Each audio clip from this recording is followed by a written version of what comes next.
Hi, my name is Dan Narber.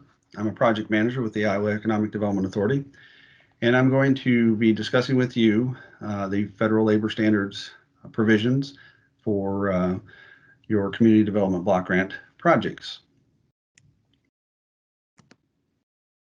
As an overview, the items that I will be discussing are the federal statutes, the applicability of the Davis-Bacon requirements and labor standards provisions to your project, making Davis-Bacon work, how it fits into your project and the things you have to do.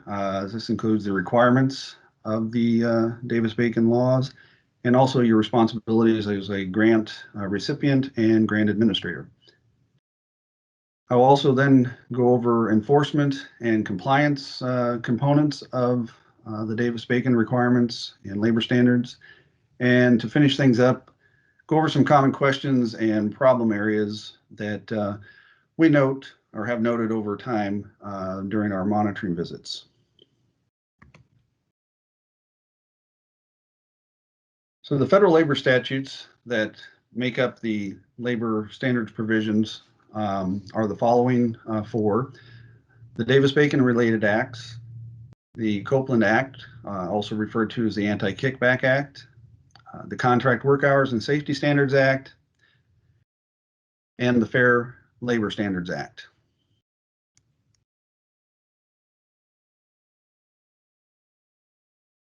The Davis-Bacon Act was enacted in 1931, amended in 1935, and again in 1964. Basically, the Davis-Bacon Act requires prevailing wages to be paid to employees for all construction contracts over $2,000. It's a very low threshold going back to the 1930s. So basically, every construction contract will have the prevailing wage requirements tied to it. Again, it applies to construction, alteration, or repair. This includes painting, decorating of all public buildings or public works contracts. The requirement of the Davis-Bacon Act is that prevailing wages must be paid to all laborers and mechanics employed on the site, regardless of any alleged contractual relationship with a contractor or subcontractor.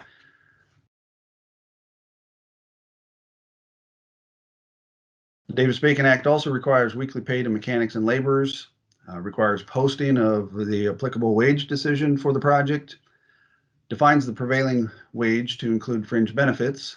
So it's not just a base rate of pay, but will also include fringe benefits that the employer may provide, and permits withholdings from contractors' payments for wages due. So if there are restitution payments owed to employees, the Davis-Bacon Act does have provisions that funds or payments can be withheld from a contractor in order to make those restitution payments. It also permits payment of wage restitution from withheld amounts. So if you have retainage that you've been withholding throughout the project, it is allowable to use some of that to pay restitution if there are employees who have not been paid properly. The Act also permits contract termination. If a contractor underpays mechanics or laborers on a regular basis, doing things willfully to not comply with the requirements, there are provisions that those contracts can be terminated. It also permits debarment of persons or firms, again, for disregarding obligations to employees and subcontractors. And so basically what that means is that a contractor may be disbarred or debarred from working on any federally funded project, depending on the severity of the problem and what the Department of Labor's investigation determines. It can be 3 months, it could be up to a year, or it could be longer, just again, depending on the severity of the violations.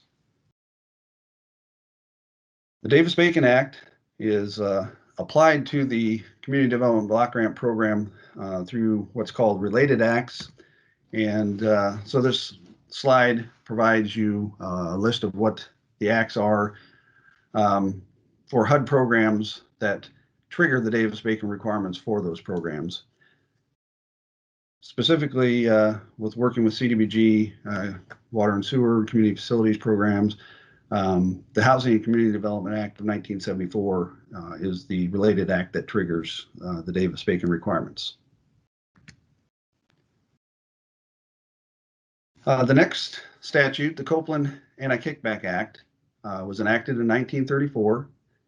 Makes it a criminal offense for contractors to demand workers to give up any part of their earned wages. And so they cannot force or intimidate their employees into giving back part of what they've earned as a way to show on the payroll report possibly that they're paying those wages, but then on the backside make them give back part of those wages because they don't normally make that much. So this act makes that a criminal offense.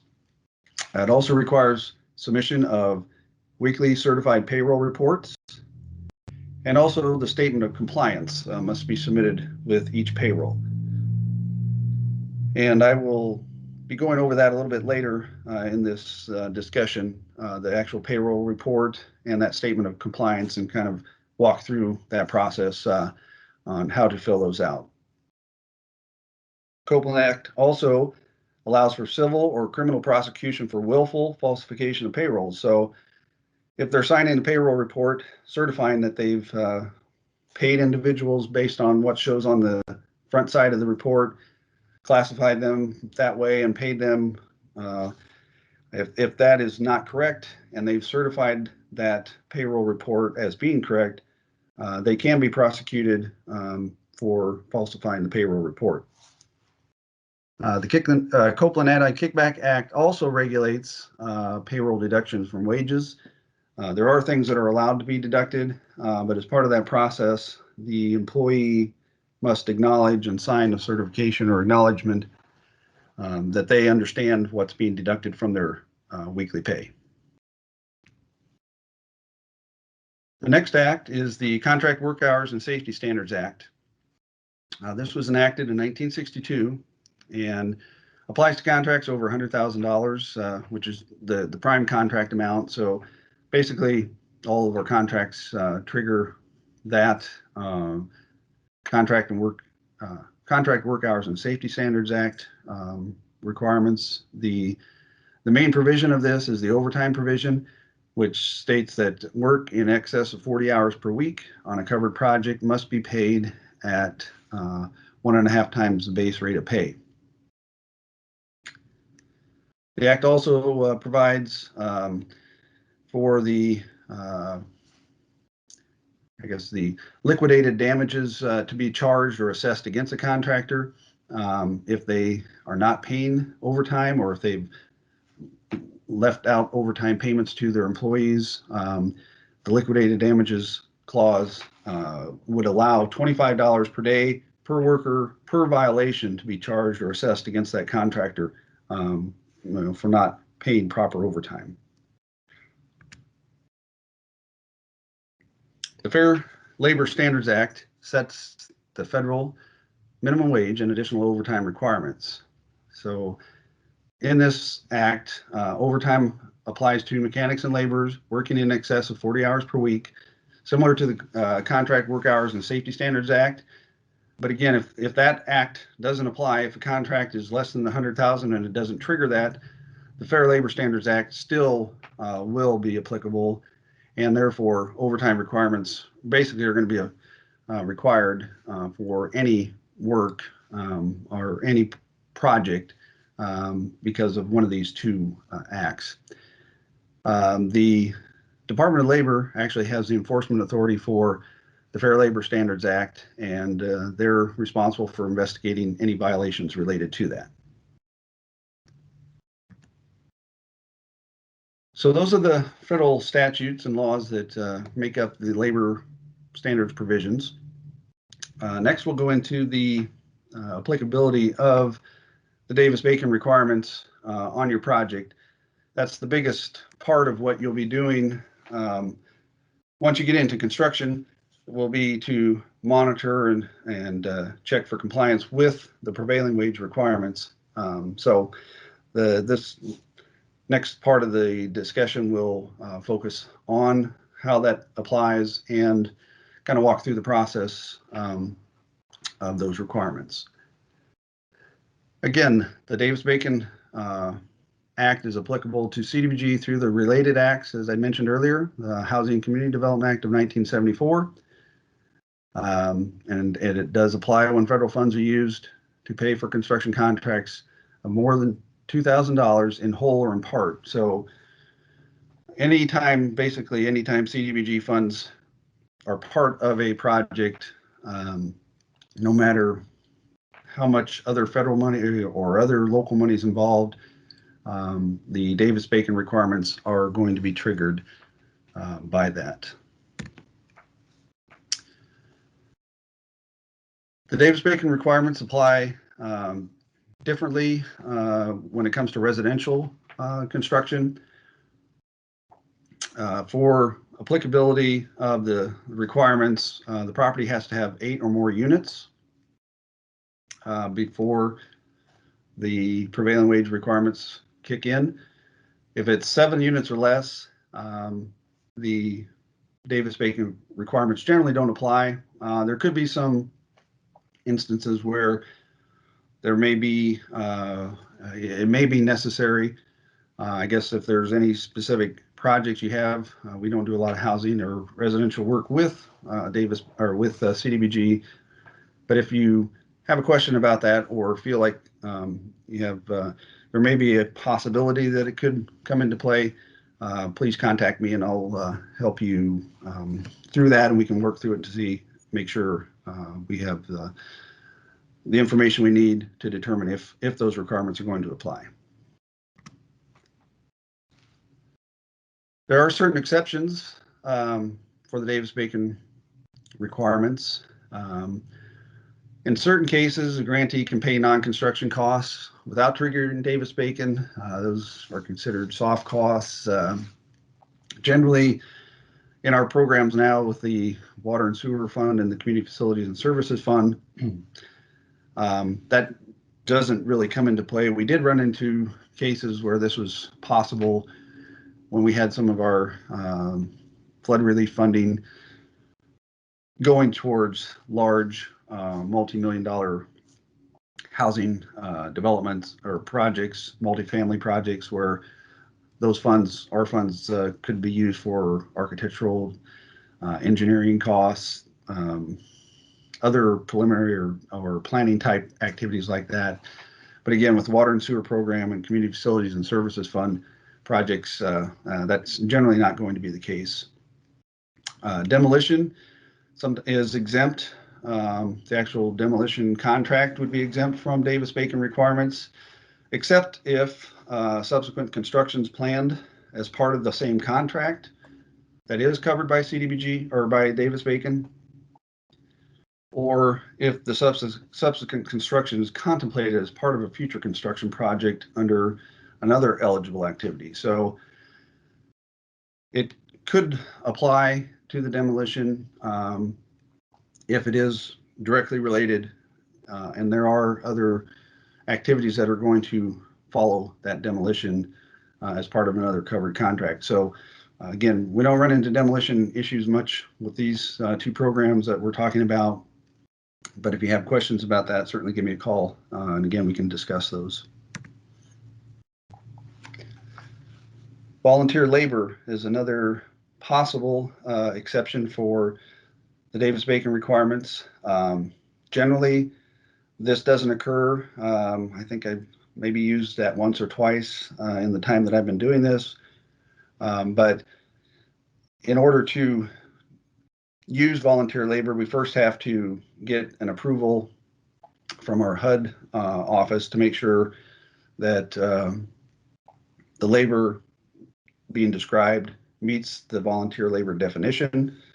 If it does, there are record keeping and tracking requirements that will have to be met for volunteer labor as listed here. The name and address of the agency sponsoring the project, a complete description of the project, the number of volunteers and the names of those volunteers, the actual hours they performed work, and what they were doing when they were volunteering, the type of work that was involved. So again, if we do get an approval to use that, there is a little bit more involved with tracking that to make sure that we have all the information to document volunteer labor. Employees of the local grantee can also be exempt. These are considered to be force account labor. So if a project has, as a recipient, if it has employees who actually work on parts of the project as part of their regular duties, they can be considered exempt from the Davis-Bacon requirements and would not have to be paid a prevailing rate for that.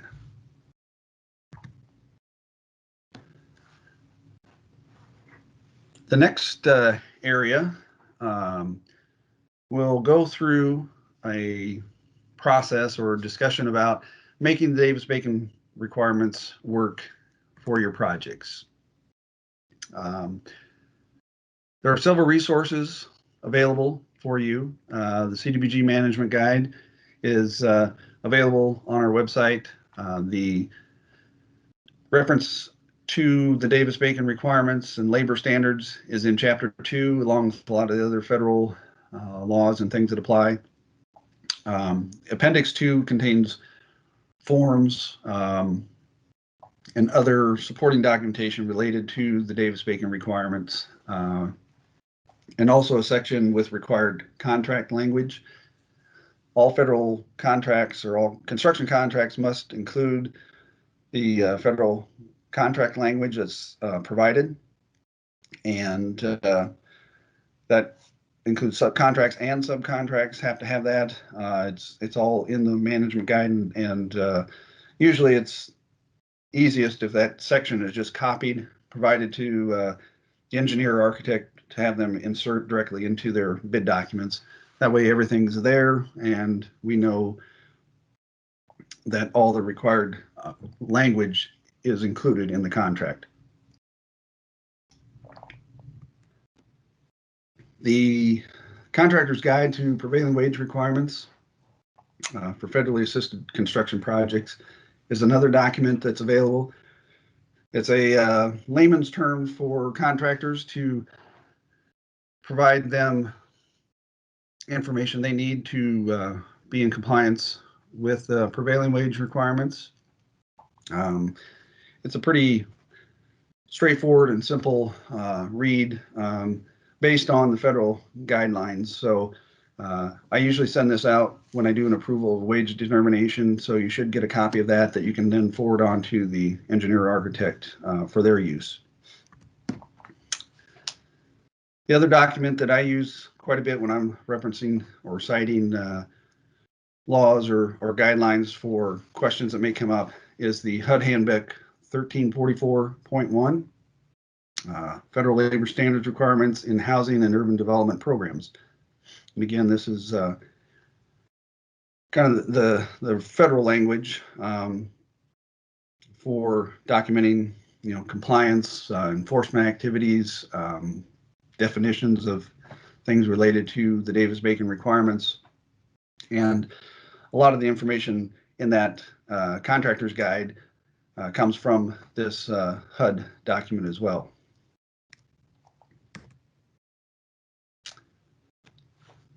So in order to make Davis-Bacon work, up front, you really need to talk to your engineers and architects early.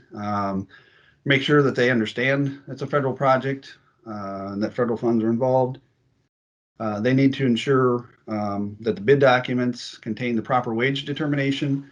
And so they need to be aware of that process and give you information, when they plan to bid and that type of thing, so that, or advertise, so that you can request the wage determination. The bid notice, when they put that together, should include a reference to the federal prevailing wage requirements, so that potential bidders know that it's a federal project, and that they can then, plan their bids accordingly and know what's required of them for compliance. If you have any questions, you can always talk to your project manager, or you can contact me, either one. I'll be glad to discuss any parts of that with you.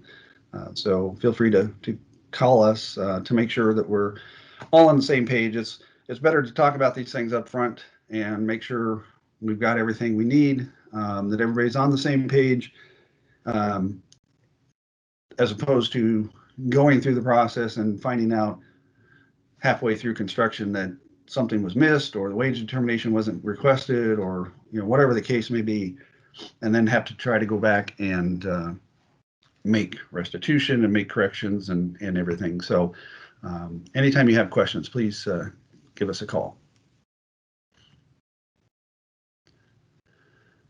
This slide just shows what some of the posters and forms and things are that you'll be working with.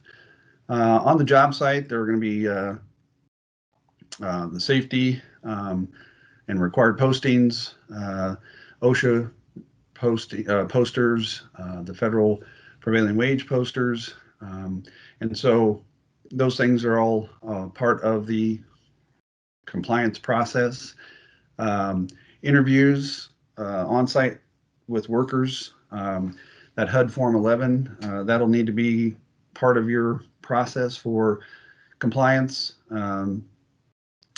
Reviewing of certified payrolls, those have to be received weekly and reviewed to make sure that what's being paid matches what the wage determination shows, that classifications listed on that payroll report match what's on the wage determination. And so just making sure that everything matches up. The statement of compliance, has to be completed accurately, and everything should be filled out completely. That seems to be a case where we have a lot of issues. Sometimes parts are not filled out correctly, or not filled out at all. And so we just want to make sure that you're aware of that. Required reporting and enforcement reports. Most of that refers to what I have to do as part of the process. Semi-annually, we have to report to HUD any labor enforcement and compliance issues. Part of the reporting provides them a list of all projects that have gone to bid within that 6-month period, with a list of all the wage determinations that were issued. And then the second part of the report deals with restitution, contractors that have had to pay restitution to employees for either misclassifications or whatever the case may be. But that, again, is something that I do on a semi-annual basis. Also, another way, to help make Davis-Bacon work is just networking. Sometimes there are contractors out there who you may have problems with, and no matter how much we work with them, or they work on with Davis-Bacon, sometimes they just don't seem to get through that very well. And so it's always good to talk with others to find out, if you know of a contractor you've had issues with and problems with, and someone else has the same contractor working on a project. I mean, it's just good to network and let others know, that you've had some problems, and just what to be looking for when you're working with that contractor.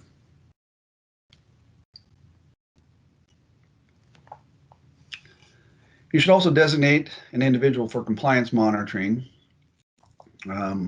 Generally just one person who's going to be responsible for that project and making sure everything is done. Ultimately, though, the grant recipient's responsible for overall compliance. So if there isn't compliance, or we see issues there, we're going to go back to the recipient, and generally you as the grant administrators to work through that process to achieve compliance. It's also important to note that the prime contractor is responsible for full compliance with all subcontractors and lower tier contracts. So no matter what level subcontract there is, it really all falls back on the general contractor for full compliance if there are any problems. So what are some of the responsibilities that you'll have? Well, before construction, you're going to go through the procurement process, obviously. Bonding requirements is part of that. These are all things that we'll be verifying as part of our monitoring to make sure that proper bonding is there, performance payment bonds, bid bonds. But also before construction starts, after a project has been awarded or contractor has been awarded a contract, you'll have to verify, make sure they're not on the debarred list. Go through the contracting process and make sure that all those documents contain the appropriate language, the federal language that I mentioned earlier. Most of the time there'll be a pre-construction conference, and that's usually the best time, I think, for you guys as administrators to provide information about the federal labor standards to contractors, subcontractors, to make sure they understand what their responsibilities are. I know not always are they, the right people aren't always at those things to make sure that things get done correctly, but it's good to at least provide that information to the contractor or whoever's there representing them so that they can provide that to their accounting people or payroll people, whoever it is that's going to be working with it on a regular basis. So during construction, your primary responsibilities, again, are the employee field interviews and going out, talking to employees, seeing what they're doing, verifying their work, watching what they're doing and making notes about that, collecting and reviewing the weekly certified payroll reports, going through that and identifying any underpayments, and then ensuring the restitution payments are made and the restitution payroll is submitted. And I'll kind of talk about that later on in the enforcement part as well, how restitution is handled or where that should be documented. After construction, when everything's done and you've gotten through that process and the construction's completed, you just need to make sure that all your files are in order, that you have all of the information related to the prevailing wage requirements, and so that when we monitor that we're able to verify payroll reports, employee interviews, wage determinations, all of that stuff. So you just want to make sure you keep adequate files with all of that information. And then you'll be required to maintain all the information in the files for at least 5 years following the project or for following closeout of the year of the project funding. And so it may be a period of more than 5 years that you actually hang on to those files. But again, I guess it's better to keep all that information available, so if HUD were to come back and monitor us, if we need to verify information, we still will have access to that. This slide just kind of gives you an idea of what a project file should look like as far as labor compliance, making sure you've got the procurement information, the wage determination to show what was used or what was approved for the project, any additional classification requests or conformance classifications that were added to the wage determination, the bonding requirements, contract award documentation, the actual construction contract, again, to show that the required contract language and wage determination information is in there. The pre-construction conference minutes, kind of to show that the information was provided to the contractor at that time, and that you gave them all the information they needed to know, what their responsibilities were for compliance. Notice to proceed, just to, again, to kind of make sure we know when projects get started. Any other correspondence related to, the labor compliance that would need to be there to document any issues, and then a notice of completion once everything is done.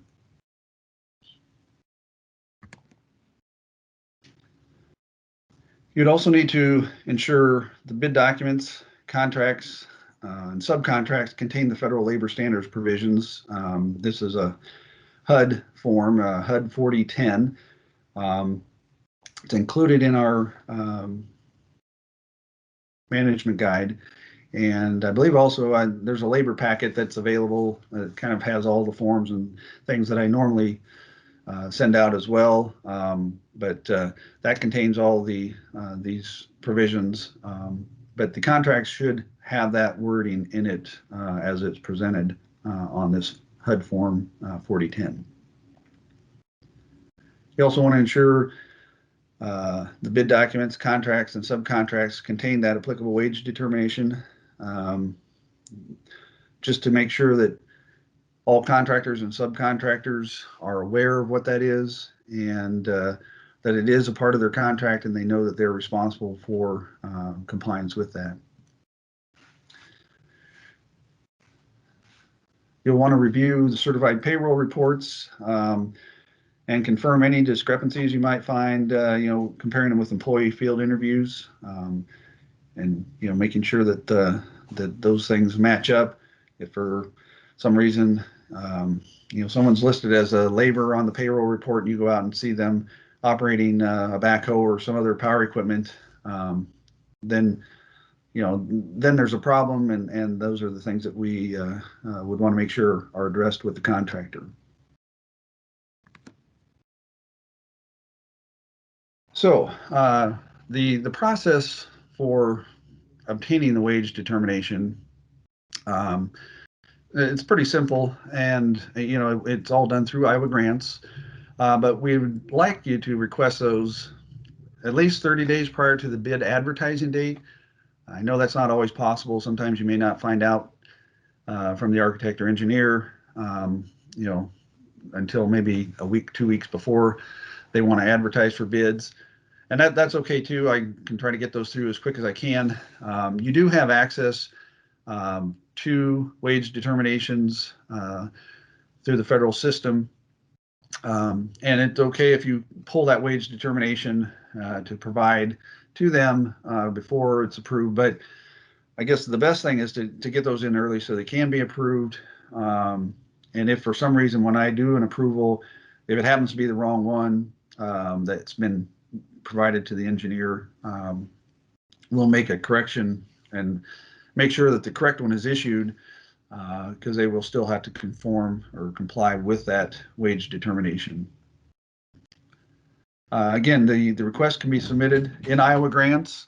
There is a form in there that you would go in and fill out with the basic information about the contract, the estimated dates for advertising. And the next few slides I'm going to go over, we'll kind of walk through that process. But that form is in Iowa grants. And as part of the process, once it's been requested, the key point here is to make sure that at least 10 days before the bid opening, not the bid advertising, but before bid opening, that you request or verify, check back with me to verify if there have been any modifications.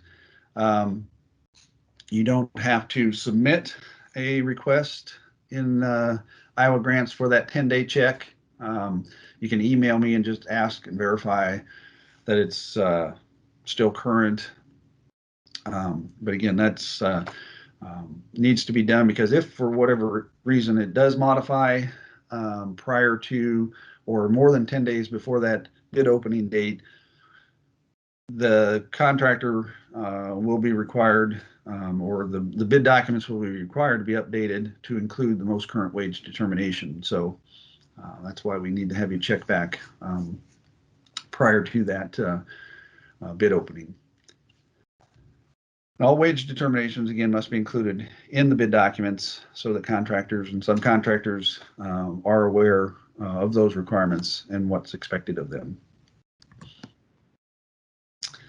All right, as I mentioned, these next few slides are just kind of a walkthrough of the process in Iowa grants to give you an idea of what needs to be done and how to request a wage determination. When you go in and set up the first, or go in and click on the drop down for doing a wage rate request and save that, the information here just basically gives you some definitions about the types of wage determinations that are there.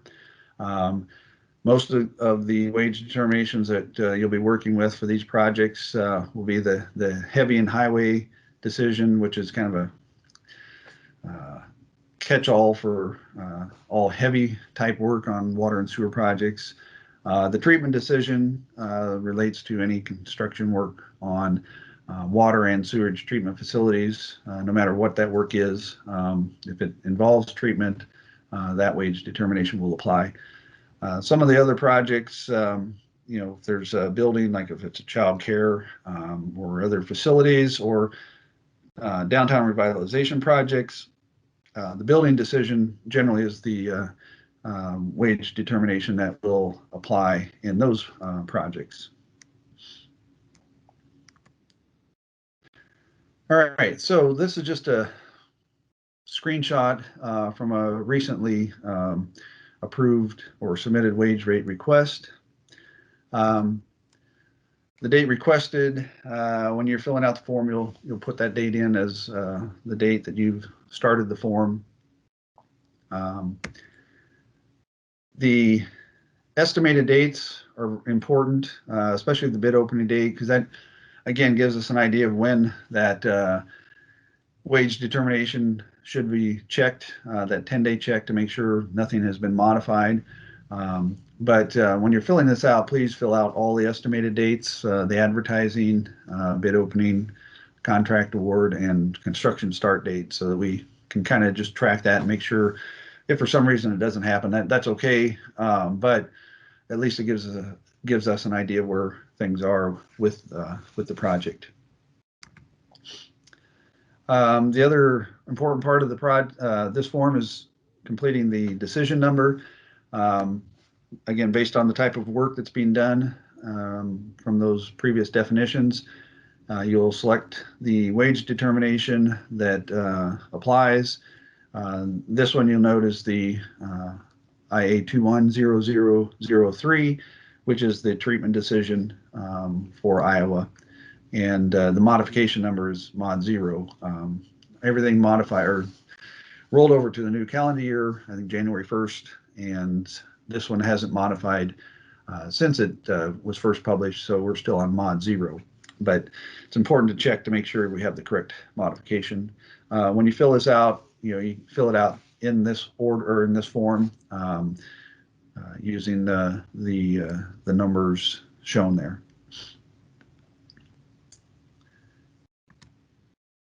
And again, if it is a treatment decision project or a treatment project, you just want to check and verify that this is treatment so that we know that. Again, because if it contains other components or other work, if it is treatment, we need to make sure that the treatment decision is issued. Going back up here to the top, this is some of the information that once the request has been submitted, that I will go in and fill out when I'm doing the approval. Based on your estimated bid open date, I will fill in that date as to make sure that we're at least 10 days out from that bid opening. And then the next date, when you do email or check back in to verify, usually I'll respond back to the email and say that this is still current, and then I'll go in and add that date in at this field here. So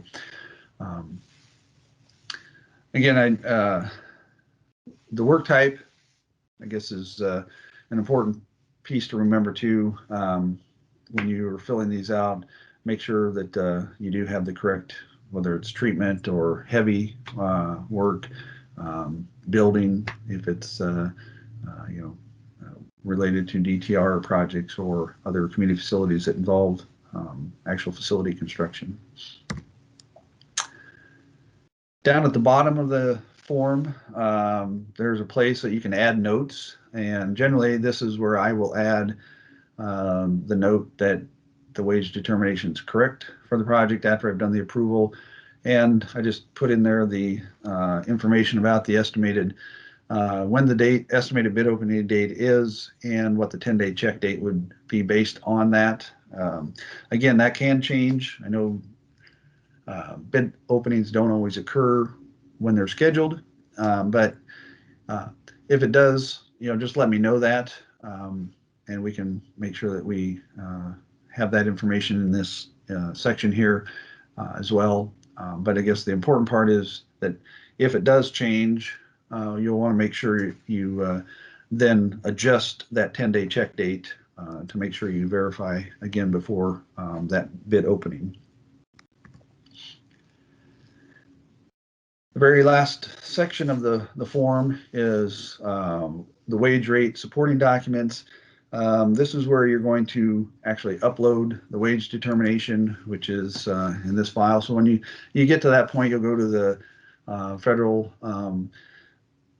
system to get the wage determination and download it from there, and then you'll upload it into Iowa Grants in this section right here.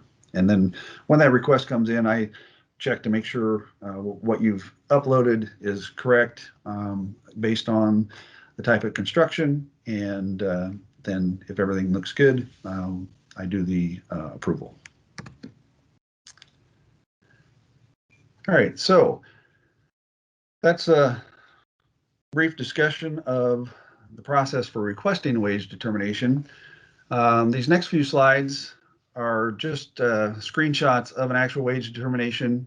A lot of you may be familiar with this already, but I just always like to kind of go through it for those who are new to highlight some specific areas of the wage determination, just so that you are familiar with that and know what each of the sections represents.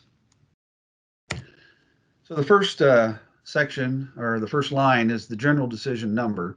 So in this case, it's IA 2021-0028. And that's the heavy highway decision for the state of Iowa.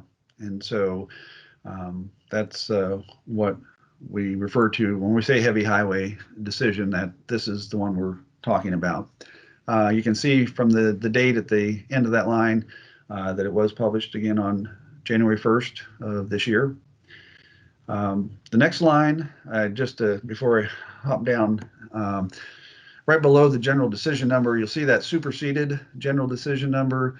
That just shows what the wage determination number was prior to this one being published. And so that one you can see was 2020-0028 for calendar year 2020. And I only point that out because sometimes I get wage determination requests in with the wrong number, because sometimes they'll pull that, think that when it says superseded, that's the wage determination number of the one that's current. And so I just want to make sure that you're aware that first number is the actual current wage determination number. All right, so the construction types, again, as I mentioned, this is the heavy highway decision. Depending on what determination you're pulling up, this is where it'll list the type of construction activity, whether it's treatment, heavy water sewer treating plant, or building, residential, if that ever occurs. This is where that will be listed. And then this next section, at least for this decision, lists the counties that this decision applies to. And again, this is for the state of Iowa, except if you look right below, it said it excludes Scott County. Scott County does have its own heavy highway decision. So every county in the state is covered by this decision except for Scott County.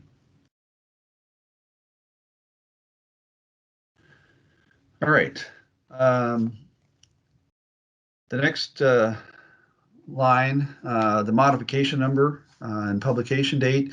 Again, this is what I was referring to earlier.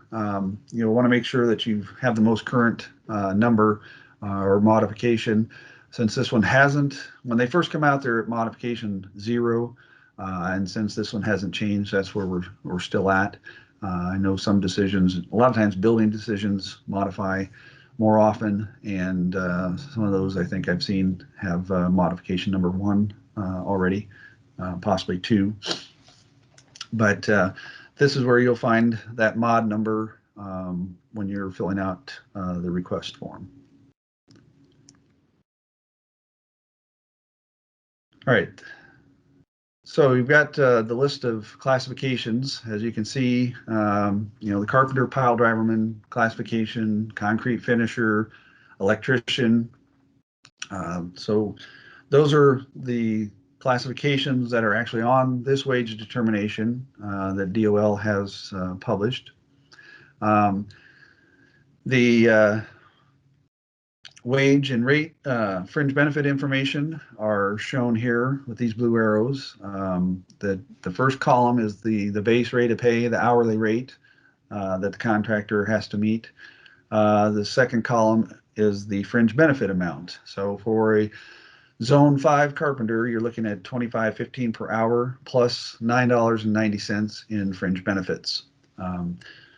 That can be made up of a combination of rate and fringe benefits. But in the end, the total amount paid to that employee has to equal that total amount of those two numbers. So they can pay less in hourly rate as long as it's compensated or made up for in the fringe benefits. And just another example, iron workers, Zone 4, $27.35 per hour plus $9.90 in fringe benefits. So I guess the important thing here is to make sure that you know what zone the work is in, and certain counties fall within certain zones. I think the next slide maybe has the listings of those, but it's important to make sure that you're using the right zone for those classifications to make sure that the correct wage is being paid. So again, here are the zone definitions. Most of our projects fall within the Zone 5, all other areas of the state. Sometimes we have projects in Zone 4 and occasionally Zone 3. It's just the majority of the work done either falls in Zone 4 or 5, it seems like most of the time. But this is where you would find those zone definitions to make sure that, when a contractor, if they have questions and they're going through that, that they understand what zone to use when they're preparing their bids. This next section provides some definitions. On the heavy highway decision, they provide a little bit more definition of what certain classifications do. The labor classification for all zones here, there are several groups, Group A, B, Group AA, A, B, I think C. And again, this just provides you the types of work that fall under that group. So if someone is classified as a labor, they should also provide what group they are in, so that you can verify that they're being paid properly, and so that they're not classifying someone as a Group B laborer, but they're actually doing an activity or performing duties that are listed as Group A, to make sure that they are being paid properly. All right, so that's a brief discussion of the wage determination. Again, if you have questions about any of that and reading through it, how to interpret anything, please contact me. I'll be glad to talk to you about that. We're going to move ahead now with the requirements that kind of come after bid letting. You're going to be responsible for verifying the eligibility of contractors and subcontractors. Again, this is done by going into Iowa grants and submitting that information in the contractor eligibility form. We will verify that. Those forms come in, are submitted, and Christy will verify and go to the beta.sam.gov website to make sure that they are not on the debarred list. They also have to have a contractor registration number, and so if for some reason you submit a form that doesn't have that information, Christy will send that back in negotiation until we get that. And that is a state requirement, so any contractor working on a project in the state of Iowa must be registered with the, or have a contractor registration number, and the website listed there will get you to the Iowa Division of Labor under the Workforce Development to go through or give you information about that process for contractor registration. You will also want to inform the contractor of her responsibilities. And again, kind of reiteration of some of the information already provided, but make sure that the required contract language is in all of the contracts, both general contracts and subcontracts. Requesting additional classifications if those are needed. And that process is outlined here in just a little bit as well. But if a classification does not appear on the wage determination that's been issued, you will need to go through a process to provide information to me that I then forward on to the Department of Labor for them to review and make a determination about that classification. So again, additional classifications are not currently found on a wage determination. You can submit a request through Iowa grants with the contractor's proposed rate of pay. And again, here in a little bit, I'll kind of walk through that form with you. But it'll ask for their proposed rate of pay and fringe benefit amount. We'll submit that information to the Department of Labor, and they make the final decision on adding that classification and whether or not the proposed rate, fringe benefit amount is appropriate or adequate. If it's not, they will provide a conformance rate that must be paid. For instance, if the contractor proposes $20 an hour and $5 in fringe benefits, and that's not high enough, doesn't meet the threshold, they'll come back with a higher rate for that. They base their decisions and through the all agency memorandum 213 kind of describes the process for additional classifications and how they make those determinations. Basically, any proposed rate must bear a reasonable relationship to the other skilled trades on that wage determination. So, if you've got two skilled trades and they're $20 an hour and $30 an hour, the proposed rate for a classification that you might add has to be within that range somewhere. Can't be lower than 20 because they won't approve that. It has to bear a reasonable relationship to the other rates that are on the decision already. So these next slides, again, we'll walk through the process or the form that's in Iowa grants for requesting additional classifications. This first part of the form is basically the information that I will fill out once it's been submitted, to check to see if we have all the information we need and if it meets the DOL criteria for adding, or if there's down in that bottom section, if one or more of the classifications fail to meet the required or meet the criteria, then the DOL decisions requested.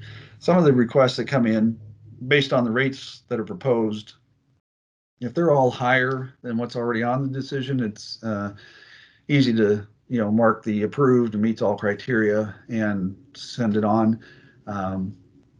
But some of those that are close or are lower than what the wage determination other classifications are, that's generally when I'll check the box for that second box, and DOL then will make that determination based on their review of the information they have. So when you're filling out this form, just a brief description of the project, any duties that this classification may be performing. For instance, if it's a sheet metal worker, provide a little bit of information about what they're actually doing. There are different types of sheet metal work, and so sometimes if there's not enough information there, DOL will email me back and say, well, what are their specific duties, so that we can determine what type of sheet metal classification it should be. And so just provide some extra information in there to help support that in that brief description. It doesn't have to be a lot of detail, but just enough to give them a better idea of what the actual duties are. The approved wage determination number, this is, again, what we've, or what you submitted, or what would have been approved. So you want to fill that in there. And the effective date of that wage determination, and that's the date that it was actually published by the Department of Labor. So as I mentioned before, with that heavy highway decision, it was published on January 1st. And so that would be the date that we're looking for there if you were requesting an additional classification for that wage determination, of the heavy highway determination. The next box is just the character of the construction, again, based on what's going on. Heavy highway work, building, or if it's treatment, generally you can check that last box, other, and just put water sewer treating plant in there for the description. Contractor information is next. You'll just fill out everything related to the prime contractor, the subcontractor information.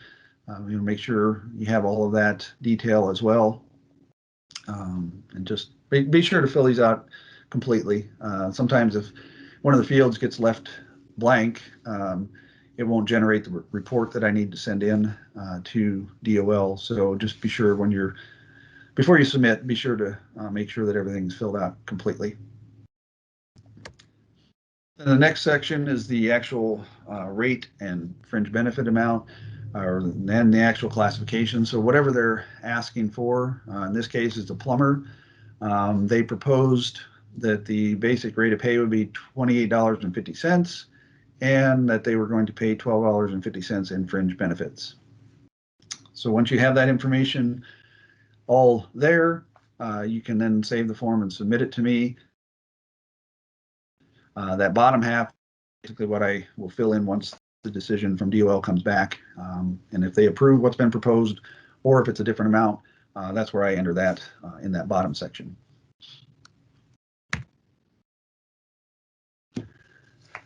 All right, so moving on with your responsibilities.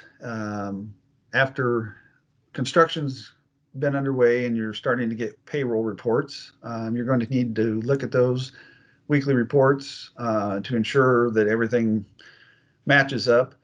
And the payroll form has several parts to it, and I'll kind of briefly go through that here, and then we'll walk through a little bit the proper way of filling out the payroll report, just to make sure that all the detail is there. So when you're looking at them, you want to make sure that the proper classification, including the group letter, is there, that the proper wage is listed. You'll check calculations, for their hours and the rate that they've paid. Look at the method for fringe benefits, verify that that's correct or checked correctly. Make sure that all the forms are certified. Each payroll report has to be certified by the contractor. And you also want to make sure that you keep all the signed payroll reports, original signed reports in your files. The contractor has to provide you an original signature on that report. Cannot be a signed copy or a scanned copy, a photocopy or a scanned copy. They have to be original payroll reports signatures, and you keep those in your files. If there's any information I need, you can always copy and send me things like that. But for your files, you need to maintain the original signed documents.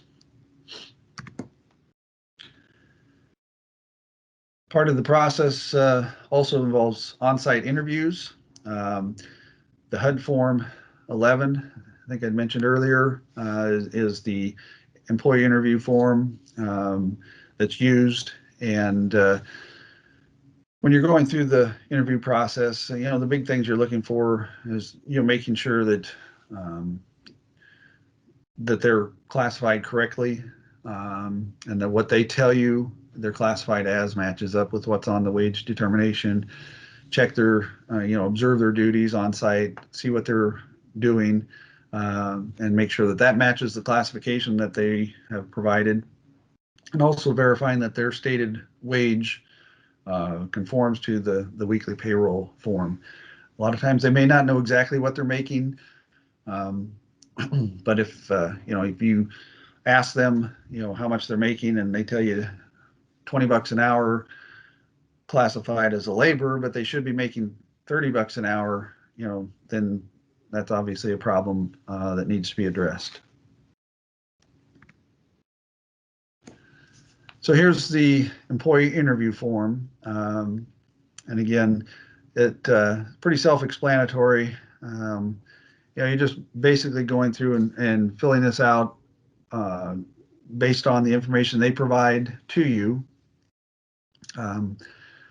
Filling out what their job classification is, their duties, any tools or equipment that they use.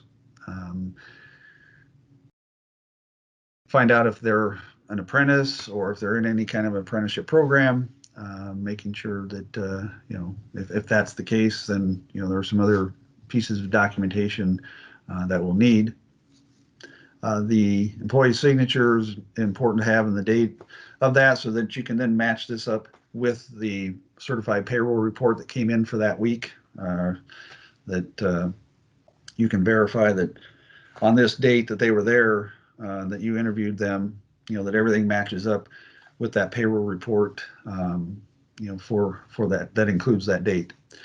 Number 14 or 13 is the list duties that you observe them doing. And again, this is important to make sure that or you can verify that what they're doing matches the classification they provided. And so, you can come early and watch them do work and then interview, or you can interview them and then stick around and watch to observe some of the duties, to make sure that we get as accurate as information as we can. We've had a labor compliance monitoring from HUD several years ago, and one of the files they reviewed, employee interview, just said, well, the employees were all sitting at the picnic table eating lunch, and that was obviously not something that HUD wanted to see. I mean, they want to make sure that they're observing their duties and again, sticking around to watch what they do after you interview them, to again make sure they comply with, or they can conform to the classification that they've told you. Then you want to sign off on the payroll or the employee interview form, and then at the bottom is kind of the comparison with the payroll report and certifying, making sure that things match up. So it's kind of important to get a good cross-section of employees on the job site. I know it's not always easy to get every employee or to get out there when there's a lot of employees. That's why it's good to have some good communication with the architects and engineers to know when contractors are out there and when people are on site, so you can get that good cross section of employees, and try to get several classifications. You may have to go back one or two times, or just depending on how many are out there, on the first time you go out. But we do want to make sure that we're getting a good representation of employees so that we can use these interview forms as a comparison to the certified payroll report to make sure that there's compliance.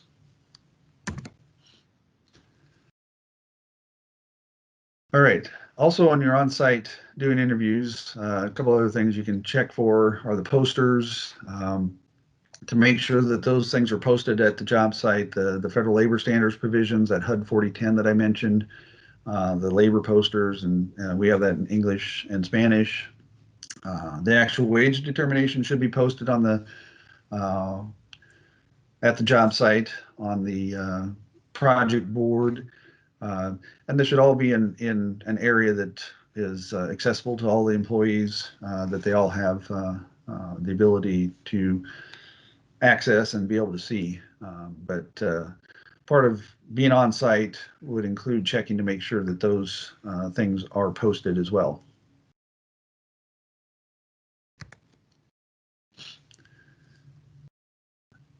So then you want to review the information that you've gotten through the employee interviews with the weekly payroll reports to ensure compliance. Kind of already mentioned this, but based on that comparison of those interviews and the payroll reports, if you note any discrepancies, this is where we need to have you contact the contractor to resolve the issues.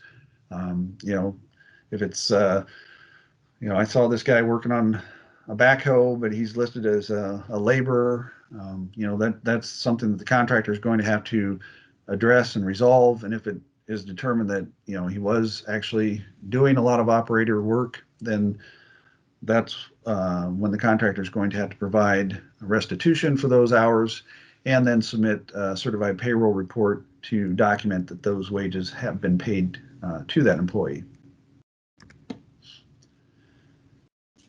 All right, that kind of takes care of the first segment of my training. My contact information is here, and if you have any questions about anything, please give me a call. Either you can call me on my phone, or you can email me any questions you might have, and I would be glad to help you and address any issues you have.